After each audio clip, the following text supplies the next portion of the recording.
जय हिंद। आज हम आप लोगों को लेकर आए हैं केमिस्ट्री के बहुत ही इम्पोर्टेंट टॉपिक, जो क्या है बोर्ड की दृष्टि से बहुत ही ज़्यादा इम्पोर्टेंट है। अर्थात ये जो है क्लास 12th के लिए बहुत ही ज़्यादा इम्पोर्टेंट है, क्योंकि इससे रिलेटेड हर साल कुछ न कुछ क्वेश्चन जरूर पूछेगा। यानी ये जो चैप्टर है एमिन जो चैप्टर है बोर्ड की दृष्टि से बहुत ही ज़्यादा इम्पोर्टेंट है, और इससे जो है हर साल क्या करता है, एक दो प्रश्न जरूर पूछता है।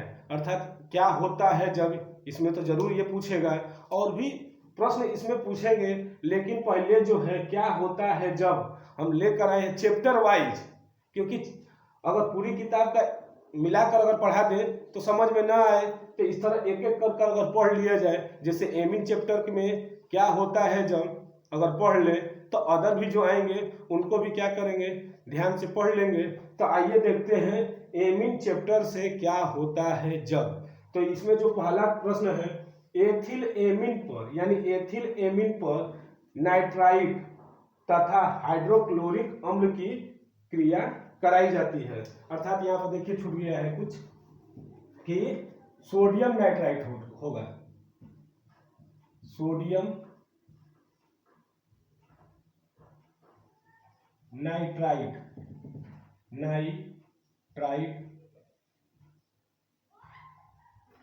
तथा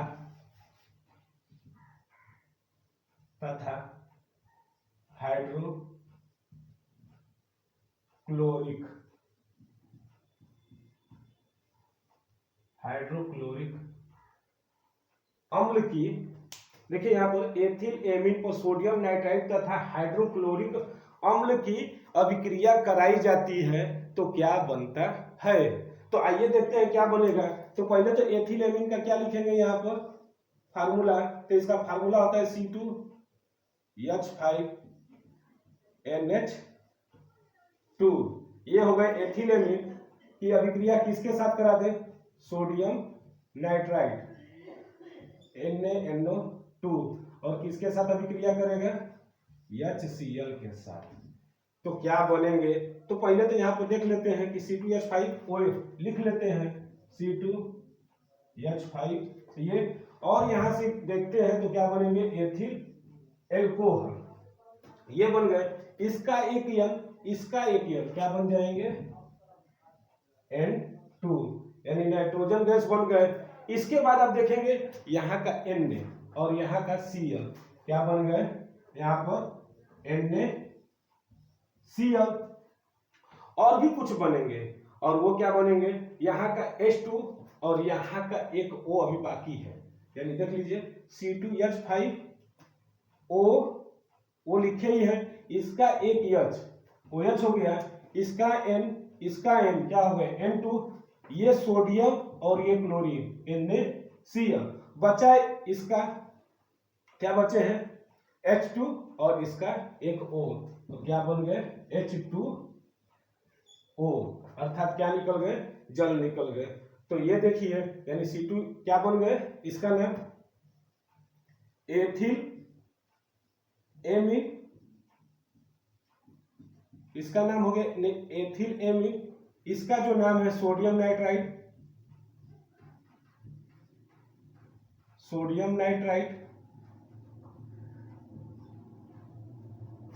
ये नाम हो जाएंगे एथिल एल्कोहल,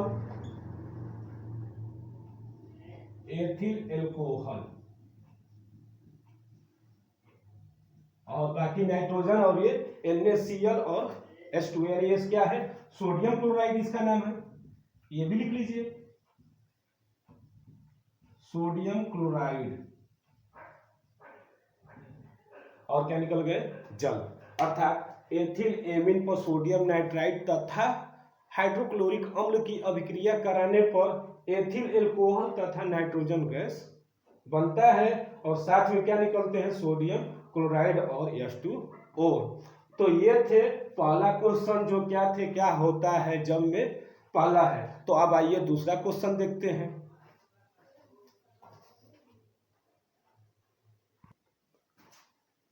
तो आइए अब अगला प्रश्न देखते हैं, जो क्या है बोर्ड की दृष्टि से बहुत ही ज्यादा इंपॉर्टेंट है, क्योंकि ये क्या है वेरी वेरी इंपॉर्टेंट, इसको कर लीजिएगा।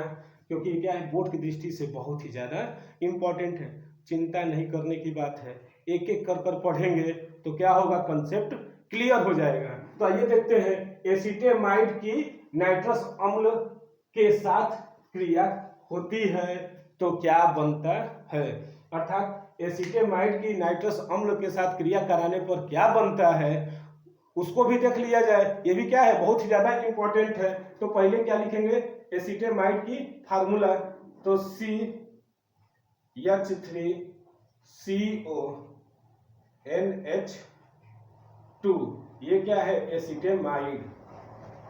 एसीटेमाइड अर्थात ये हो गए एसीटेमाइड, और किसके साथ अभिक्रिया करा रहे हैं, नाइट्रस अम्ल के साथ, तो HNO2 नाइट्रस अम्ल, नाइट्रस अम्ल, अर्थात ये जो है, अगर यहीं पर HNO3 हो जाता है तो नाइट्रिक अम्ल हो जाता है, लेकिन 2 है तो ये क्या है, नाइट्रस अम्ल।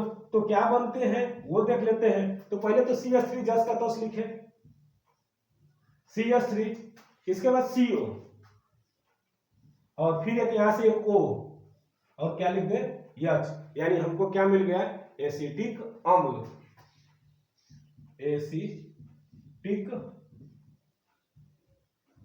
अम्ल। और यहां से देखिएगा, इसका एक N, इसका एक N, क्या बन गया, N2, और कुछ बचा है तो H2, और इसका जो O एक अभी बचा है, क्योंकि एक O तो यहां पर आ गया, अभी इसका एक O बचा है तो क्या बन जाएंगे, H2O, ये बन गए। अर्थात देखिए क्या बने हैं कि CH3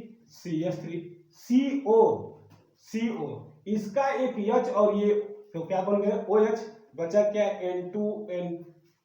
N2 बन गए, और इसका H2 और इसका भी एक हाइड्रोजन ऑक्सीजन बचा था, बन गए क्या, ऑक्सीजन, ये हो गए नाइट्रोजन, ये नाइट्रोजन प्राप्त हुए।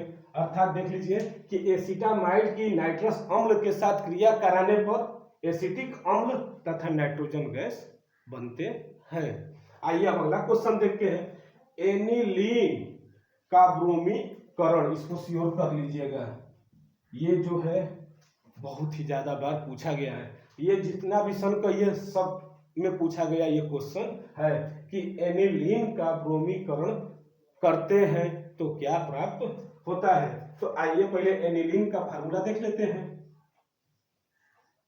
एनिलीन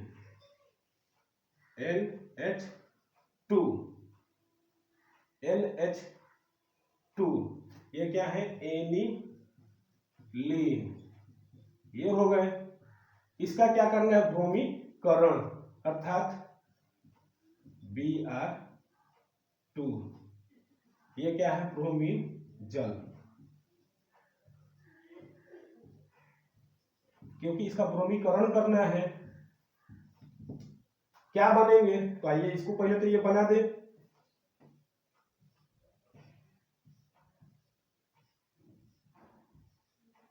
NH2, यहां पर देखिए 3 गुना के 6, अर्थात एक तो पहले यहां पर Br जोड़ दे, एक यहां पर Br और एक यहां पर।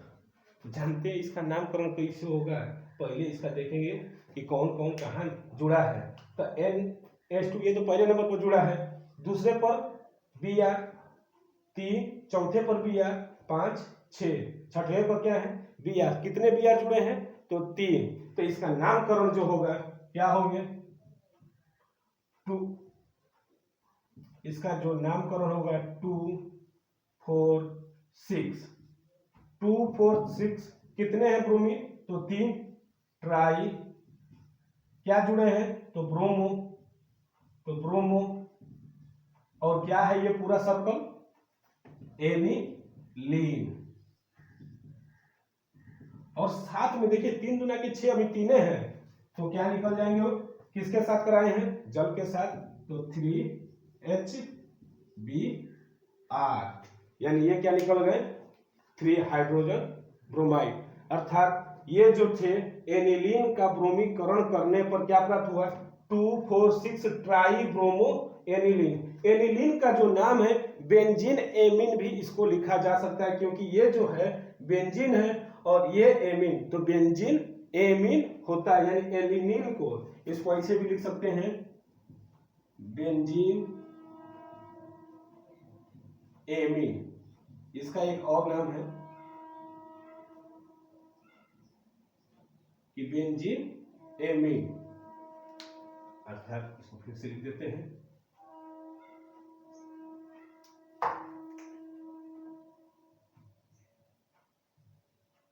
बेंजीन एमीन, क्योंकि NH क्या जुड़ा है, NH2, और ये क्या है, बेंजीन है, अब इसके साथ जुड़ गया है NH2 यानी एमीन जुड़ गया है, तो इसका क्या नाम बन जाएंगे, बेंजीन एमीन। तो ये थे जितना एमीन से, एमीन चैप्टर से क्या होता है जबकि इम्पॉर्ट, जिसमें दूसरा और तीसरा।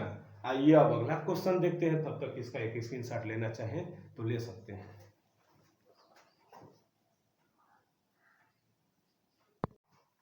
तो आइए अब देखते हैं अगला प्रश्न, जो कि क्या है, बोर्ड की दृष्टि से बहुत ही ज्यादा इंपॉर्टेंट है, अर्थात एथिल एमीन, यानी एथिल एमीन को कार्बन डाइसल्फाइड और मर्क्यूरी क्लोराइड के साथ क्रिया करते हैं तो क्या बनता है। अर्थात एथिल एमीन की अभिक्रिया किसके साथ करा दे, कार्बन डाइसल्फाइड और मर्क्यूरिक क्लोराइड के साथ, तो इस अभिक्रिया के दौरान क्या बनेगा, आइए उसको देख लेते हैं। तो पहले क्या लिखेंगे, एथिल एमीन का फार्मूला C2H5NH2, ये क्या है, एथिल एमीन। एथिल एमीन की अभिक्रिया किसके साथ करा दे, कार्बन डाइसल्फाइड के साथ, अर्थात इसकी अभिक्रिया कार्बन डाइसल्फाइड के साथ कराने पर, यानी कार्बन डाइसल्फाइड का फार्मूला CS2, ये है कार्बन डाइसल्फाइड, और मर्क्यूरिक क्लोराइड यानी HgCl2। तो देखिए क्या बनेंगे, ये देखना है कि एथिल एमीन की अभिक्रिया किसके साथ करा दिए, CS2 यानी कार्बन डाइसल्फाइड और मर्क्यूरिक क्लोराइड। तो ये जो अभिक्रिया के दौरान जो बनेंगे वो बनेंगे C2H5NCS, ये बनेंगे, अर्थात C2H5 यहां से ले लेते हैं N और इसमें से CS, ये ले लिए। इसके बाद जो बनेंगे यहां से देखिए Cl2 क्या बन गए, 2HCl, ये भी क्लियर हो गए। बचे क्या, अब Hg बचा है और यहां से एक यश बचा है, तो इसको यहां पर लिख सकते हैं HgS, यानी मर्क्यूरिक सल्फाइड, इसका नाम मर्क्यूरिक सल्फाइड, इसके नाम हो गए। और इसका जो नाम है यही मुख्य नाम है, जिसका नाम है एथिल आइसोथायोसाइनेट, अर्थात C2H5NCS का जो नाम है वो है एथिल आइसोथायोसाइनेट, और क्या बना है, मर्क्यूरिक सल्फाइड। अर्थात ये जो थे चौथे नंबर पर एथिल एमीन की अभिक्रिया कार्बन डाइसल्फाइड और मर्क्यूरिक क्लोराइड के साथ अभिक्रिया कराने पर एथिल आइसोथायोसाइनेट बनता है। अब आइए अगला क्वेश्चन देखते हैं कि एथिल एमीन की एसिटिल क्लोराइड के साथ अभिक्रिया कराने पर क्या बनता है, अर्थात इसको भी देख लेते हैं।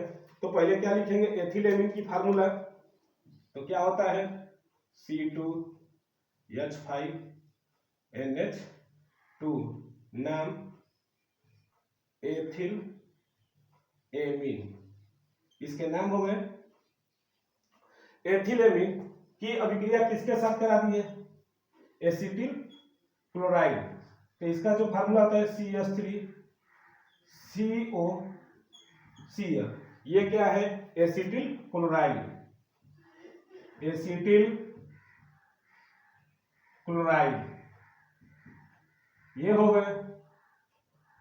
इसकी अभिक्रिया कराने पर क्या प्राप्त होते हैं तो उसको देख लेते हैं। तो C2H5NH3, अर्थात यहां से देखिए C2H5, इसके बाद यहां से लिए NH, ये ले लिए NH, इसका भी एक हाइड्रोजन बचा है।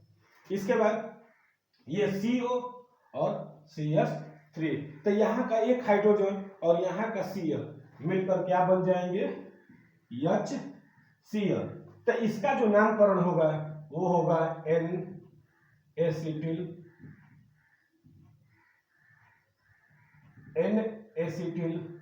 Ethyl amine.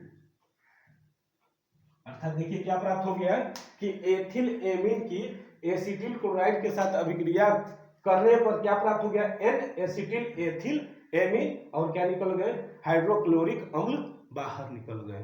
तो ये थे जो क्या होता है जब, यानी एमीन के चैप्टर से जितने भी इम्पोर्टेंट क्या होता है जब, यानी एग्जाम में यानी यूपी बोर्ड में जो पूछा जाता है उसको हमने यहाँ पे क्या किया है बता दिया है। और भी है दो चार और है लेकिन उतना इम्पोर्टेंट नहीं थे इसीलिए हम उस पर ध्यान नहीं दिए, लेकिन ये जो है वेरी वेरी इंपॉर्टेंट है। एकदम एग्जाम की दृष्टि से ये सब वेरी वेरी इंपॉर्टेंट है। इसको तो एकदम देख लीजिएगा आप लोग कि जितना बताए हैं इतना देख लीजिएगा। और भी बाकी है लेकिन हम बोले ही है अभी कि उतना वो इम्पोर्टेंट है नहीं, इसलिए और भी हम अलग अलग चैप्टर के क्या करेंगे, क्या होता है जब, कैसे प्राप्त करेंगे लेकर आते रहेंगे। तब तक के लिए धन्यवाद।